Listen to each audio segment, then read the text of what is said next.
How did the dollar gap crisis drive the Marshall Plan? Imagine a world trying to rebuild after a devastating war, but facing a strange problem. Countries needed dollars to buy goods, but they simply didn't have enough.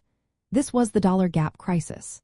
After World War II, Europe's economies were shattered. Factories were damaged, trade routes disrupted, and millions of people were struggling to survive.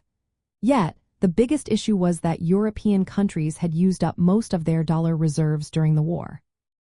They couldn't buy enough American goods to rebuild their industries or feed their populations. This shortage of dollars meant they couldn't pay for essential imports like food, fuel, or machinery. Without these imports, their economies couldn't grow, and their recovery slowed to a crawl. The problem was not just economic. It threatened political stability too. If countries couldn't recover quickly, there was a risk of communist parties gaining influence, especially in places like France and Italy. Leaders in the United States saw this as a danger to the post-war order. The United States had become the world's leading economic power during the war, and they wanted to help Europe recover. But they also wanted to prevent the spread of communism and keep Europe from falling into chaos. So, they created the Marshall Plan. The plan was a massive financial aid package, totaling about $13.3 billion. Its goal was to fill the dollar gap and help Europe rebuild. The aid was not just about giving money.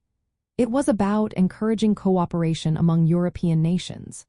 They needed to work together to rebuild their economies, reduce trade barriers, and make sure the dollars were used effectively. The plan focused on the major industrial countries because their recovery was vital for the entire continent. By providing these funds, the United States hoped to stabilize currencies, restart industries, and restore trade. The Marshall Plan also aimed to strengthen Western Europe against the threat of communism. If economies recovered and political stability was maintained, the risk of radical political movements would decrease. The dollar gap crisis was a key reason the United States saw the Marshall Plan as necessary.